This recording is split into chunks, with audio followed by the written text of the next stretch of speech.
है everyone, good evening सभी को। और ये जो आपका 18 सितंबर का थर्ड शिफ्ट का एग्ज़ाम था सीजीएल का, वो ओवर हो चुका है। और कहीं ना कहीं कंपैरेटिवली देखा जाए फर्स्ट एंड सेकंड को मिलाकर के अगर यहाँ पर हम लोग कंपेयर करने पर जाएंगे तो थर्ड शिफ्ट जो है थोड़ी सी कहीं ना कहीं टफ हो जाती है। ऑलमोस्ट सारी शिफ्टें जो कि अभी तक, कल की भी थर्ड काफ़ी ज़्यादा टफ लग रही थी, आज की सेकंड भी टफ थी, लेकिन कहीं ना कहीं देखेंगे तो थर्ड उससे ज़्यादा टफ रही हुई है। तो ये क्वेश्चन जो है यहाँ पर ऑलमोस्ट पूछे गए हैं, क्योंकि जब ज़्यादा टफ आपकी शिफ्ट होती है, हार्ड शिफ्ट में क्या होता है कि क्वेश्चन मिलना थोड़ा मुश्किल हो जाता है, ज़्यादा क्वेश्चन नहीं मिल पाते, नहीं तो ऑलरेडी ये वीडियो पहले ही आ गया होता।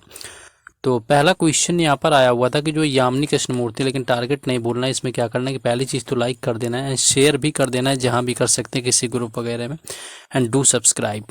तो पहला जो क्वेश्चन यामिनी कृष्णमूर्ति से रिलेटेड था कि जो यामिनी कृष्णमूर्ति हैं ये किस डांस से रिलेटेड है, इनका डांस जो फॉर्म है वो पूछा गया था। अब ऑप्शन में आपको कुछ भी दे सकते हैं, मान लीजिए भरतनाट्यम भी दिया हुआ था तो भी ये राइट आंसर हो जाएगा, क्योंकि इनका जो रिलेशन है वो भरतनाट्यम से भी है, जो कि तमिलनाडु का क्लासिकल डांस होता है, तो भरतनाट्यम भी हो सकता है यहाँ पर।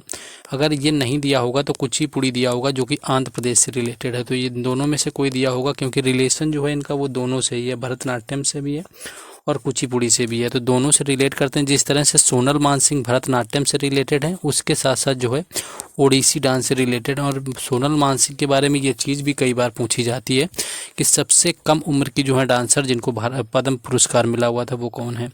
बाकी पॉइंट क्या याद रख सकते हैं यहाँ पर, 1968 में क्या है कि यामिनी कृष्णमूर्ति को पद्म श्री मिला हुआ था, ये याद रखना है, आगे पूछे जाएंगे इनसे क्वेश्चन। एंड 1977 में क्या है कि इनको क्या मिला हुआ था, 1977 में इनको मिला हुआ था संगीत नाटक अकादमी पुरस्कार, ये चीज़ भी याद रखना है। संगीत नाटक अकादमी पुरस्कार 1977 में, पद्मश्री 1968 में, एंड 2001 का भी याद रखना है, क्योंकि 2001 में इनको पद्म भूषण दिया गया हुआ था यामिनी कृष्णमूर्ति जी को। तो ये क्वेश्चन आपको याद रखना है। नेक्स्ट आगे क्वेश्चन है, नेक्स्ट आगे बढ़ेंगे, लेकिन उससे पहले मैं बता दूं कि अभी जो भी सीजीएल का जैसे एग्ज़ाम चल रहा है, तो जो इससे पहले आपके 2024 में एसएससी के एग्ज़ाम हुए हैं, वो फिर चाहे आपका सीएचएसएल हो, चाहे वो सिलेक्शन पोस्ट हो, चाहे वो आपका सीपीओ का एग्ज़ाम हो, उसमें जो भी टॉपिक पूछे गए या जिन टॉपिक से क्वेश्चन आए हुए हैं उन्हीं टॉपिक को डिटेल के साथ ऐड करके हमने ये एक पीडीएफ फॉर्मेट में ई बुक तैयार करी हुई है, जिसमें कि 35+ टॉपिक ऐड किए गए। स्टैटिक के टॉपिक भी हैं, हिस्ट्री भी ऐड होता है, जियोग्राफी वगैरह भी है। तो ये आपके 2024-25 यानी कि अभी सीजीएल का एग्ज़ाम चल रहा है उसके लिए भी इंपॉर्टेंट है, एमटीएस का एग्ज़ाम है उसके लिए भी इंपॉर्टेंट रहने वाली है। तो इसको परचेज़ करने का लिंक ये दिया हुआ है, और परचेज़ का मैं प्राइस बता दूं, 49 रुपीज़ इसका प्राइस रखा गया है। ये परचेज़ करने का व्हाट्सएप आपका नंबर है जिस पर जाकर के परचेज़ कर सकते हैं। और ऑलरेडी मैंने पहले भी आपको बता रखा है कि जो लोग पहले से जुड़े हुए हैं उनको तो पहले से ही पता है, लेकिन नए लोगों के लिए यहाँ पर ये बता दिया है। नेक्स्ट आपका है कि 2008 में भारत रत्न किसे मिला हुआ था। देखिए 2008 में पूछा गया था कि इनमें से 2008 में किसको भारत रत्न मिला हुआ था, और ऑप्शन में जो है भीमसेन जोशी दिया हुआ था। वैसे आपका आज तक जितनी भी बार एसएससी में जो है क्वेश्चन पूछा गया कि भीमसेन जोशी को भारत रत्न कब मिला, तो वो मिला हुआ था 2009, ये ऑप्शन में देता है। 2008 कभी ऑप्शन में नहीं आया है, 2009 देता है। और कई जगह बुक्स वगैरह में 2008 मिलता है, गूगल वगैरह में, तो कई सारे लोग 2010 लगा देते हैं कन्फ्यूजन में। तो 2009 मोस्टली मिलता रहा है, लेकिन यहाँ पर 2008 में इस बार पूछा हुआ था जैसा कि पता चला है, बाकी अब चेंज भी हो सकता है थोड़ा सा, शायद 2009 ही पूछा हो। तो भीमसेन जोशी को मिला हुआ था 2008 के अंदर। इनका जो रिलेशन है वो किराने घराने से, क्योंकि इनका घराना भी इंपॉर्टेंट बनता है। और पंडित जसराज का जो है मेवाती घराना भी इंपॉर्टेंट बनता है, जो कि अभी तक शायद नहीं पूछा गया, तो आगे पूछा जा सकता है। दूसरी चीज़ क्या याद रखेंगे, 2008 में जो है अगर ये कोई पूछ दे कि पद्म विभूषण किसको मिला हुआ था, तो 2008 की अगर पद्म विभूषण की बात करी जाए तो वो मिला हुआ था आशा भोसले को, और उसके साथ साथ मिला हुआ था विश्वनाथ आनंद को। तो आशा भोसले और विश्वनाथ आनंद को, जो कि चेस मास्टर यानी कि पहले ग्रैंड मास्टर थे, और जिनकी बुक यानी कि बाटोबायोग्राफी जो है वो है आपकी माइंड मास्टर, उनको 2008 में पद्म विभूषण मिला हुआ था। देखिए क्वेश्चन जब और ज़्यादा मिल जाएंगे तो उन क्वेश्चंस को हम पीडीएफ फॉर्मेट में कंपाइल करके आपको वैसे भी ऑलरेडी प्रोवाइड करा देते हैं। तो वो जो है टेलीग्राम चैनल और व्हाट्सएप चैनल का लिंक है वो डिस्क्रिप्शन में दिए गए हैं, तो वहाँ से जाकर के जुड़ जाना है। नेक्स्ट है कि बुझे हुए चूने का जो है रासायनिक सूत्र पूछा गया था, जो कि आपका कैल्शियम आपका होता है, यानी कि CaOH का होल टॉइस आपका होता है, यानी कि CaOH का होल टॉइस यहाँ पर आपका यानी कैल्शियम हाइड्रोक्साइड होता है, यानी कि ये आपका पूछा गया था। और आपसे जब आपका नॉर्मल चूना की बात करें तो ये आपका कैल्शियम कार्बोनेट यानी कि CaCO3 होता है। लेकिन ये जब आपका CaCO3 क्या होता है कि पानी से जब क्रिया करता है यानी कि H2O से, तो वो आपका CAOH का होल टॉइस बन जाता है, जिससे क्वेश्चन आपका यहाँ पर पूछा गया था। नेक्स्ट क्वेश्चन है एक आपका, नेक्स्ट ये क्वेश्चन अवार्ड से देखने को मिला कि हरिवर सनम पुरस्कार जो है वो किस राज्य के द्वारा दिया जाता है, तो केरल इस क्वेश्चन का राइट आंसर था। यानी कि जो हरिवर सनम पुरस्कार है ये केरल राज्य सरकार जो होती है वो इसको देती है। और इसमें मिलता क्या है, तो पहली चीज़ तो याद रखना है कि इसमें 1 लाख रुपए की नगद जो राशि होती है वो प्रदान करी जाती है, प्रशस्ति पत्र और प्रतीक चिन्ह इसके अंदर दिया जाता है। 1 लाख रुपए की जो होती है इसके अंदर राशि प्रदान करी जाती है, केरल सरकार इसको देती है, याद रखना है आपको ये जो कि पूछा गया था। और 2012 से इसकी शुरुआत हुई थी, क्योंकि कई बार अब आगे शुरुआत भी पूछ सकते हैं।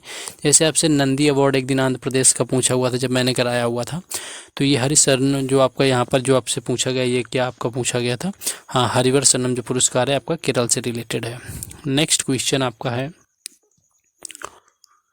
कि जो भागीरथी और अलकनंदा है ये आपके कहाँ पर मिलती हैं, तो देवप्रयाग इसका राइट आंसर हो जाएगा। ये क्वेश्चन तो ऐसे हैं कि पहले भी एग्जाम के अंदर कई बार ऑलमोस्ट पूछे ही जा चुके हैं, तो देवप्रयाग हो जाएगा। यानी कि टिहड़ी के गढ़वाल में जो देवप्रयाग नामक जगह है वहाँ पर क्या होता है कि भागीरथी और अलकनंदा मिल जाती है, और वहाँ से भी क्या होता है कि गंगा नदी वही जा करके आगे बन जाती है। तो ये आपका देवप्रयाग जो है इस क्वेश्चन का राइट आंसर होगा, यहाँ पर भागीरथी और अलकनंदा मिलती हैं। नेक्स्ट एक ये क्वेश्चन आया हुआ था कि जो राष्ट्रीय मानवाधिकार था उसका जो है सदस्य इनमें से कौन नहीं है, ऐसा कुछ क्वेश्चन पूछा गया था। देखिए राष्ट्रीय मानवाधिकार के बारे में पहले 1-2 चीज़ें मैं बता दूं कि ये आपका क्या है कि ये आपका संवैधानिक नहीं है। यानी कि अगर आपसे ये पूछे कि जो आपका राष्ट्रीय मानवाधिकार है संवैधानिक है या नहीं है, तो ये पहली चीज़ तो याद रखना कि ये संवैधानिक निकाय नहीं, क्योंकि कई बार यही पूछते हैं कि इनमें से कौन संवैधानिक निकाय है। संवैधानिक निकाय वो होता है जिसके बारे में संविधान में दिया होता है, पार्टिकुलर कोई आर्टिकल दिया होता है, तो इसमें कुछ ऐसा दिया नहीं है। और यहाँ पर बात करें तो इसका जो स्थापना है वो 1993 में किया गया था, और इसमें चीफ जस्टिस ऑफ इंडिया दिए हुए थे और भी दिए हुए थे कि आपको ऑप्शन में एक दिया था डिस्ट्रिक्ट आपका मजिस्ट्रेट, यानी कि जो आपका जिला न्यायाधीश होता है, ये आपको दिया हुआ था कि जो जिला न्यायाधीश है, तो वही आपका राइट आंसर था, जो कि राष्ट्रीय मानवाधिकार का जो है सदस्य यानी कि मेंबर नहीं होता है, तो उसमें ना वाला करना था, तो वो जो होता है वो नहीं होता है, तो वो चीज़ यहाँ पर देखनी थी। नेक्स्ट आगे क्वेश्चन एक था, नेक्स्ट एक क्वेश्चन देखिए यहाँ पर डिस्ट्रिक्ट से आया हुआ था पॉपुलेशन को लेकर के कि सबसे ज़्यादा आबादी वाला ज़िला कौन सा है। तो सबसे ज़्यादा अगर आबादी वाले ज़िले की बात करें तो ये आपका ठाणे है, यानी कि ठाणे। और ये कहाँ पर आता है आपको पता होना चाहिए, ये महाराष्ट्र में, क्योंकि जो जब पहली ट्रेन जो है 1853 में चलाई गई थी तो वो मुंबई से ठाणे के बीच में ही चलाई गई थी। तो ये जो ठाणे है ये आपका क्या है कि सबसे ज़्यादा पॉपुलेटेड यानी कि डिस्ट्रिक्ट है, सबसे ज़्यादा जनसंख्या है।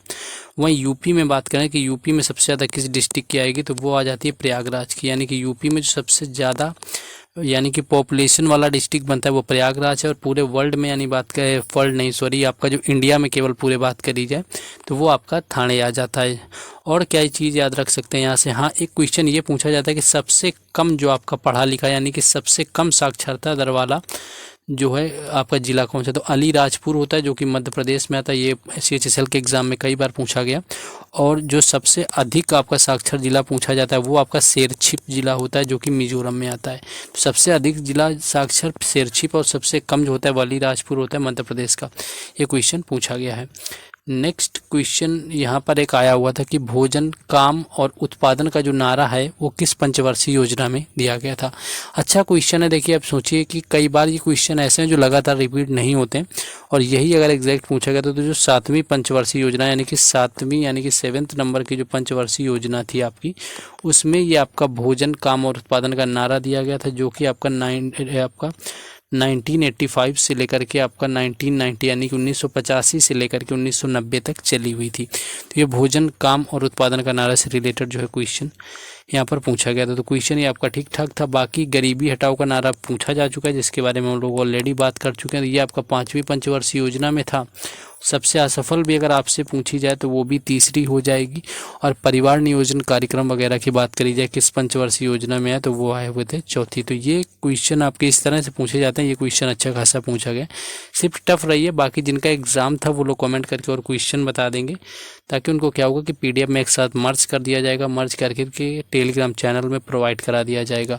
उसके साथ साथ अपडेट वगैरह व्हाट्सएप चैनल पर भी मिलती है। दोनों की लिंक डिस्क्रिप्शन में, और ये बुक है, ई बुक जो मैंने आपको PDF फॉर्मेट में जिनको परचेस करना, उनका नंबर भी मैंने यहाँ पर ऑलरेडी आपको मेंशन कर दिया है, कांटेक्ट कर सकते हैं। काफ़ी ज़्यादा मोस्ट सेलिंग है, काफ़ी लोग लेते हैं। आप भी लेके एक बार अगर आप नए हैं तो ज़रूर ट्राई करिए, आई होप कि पसंद भी आएगी। बाकी मिलते हैं नेक्स्ट वीडियो में। जय हिंद।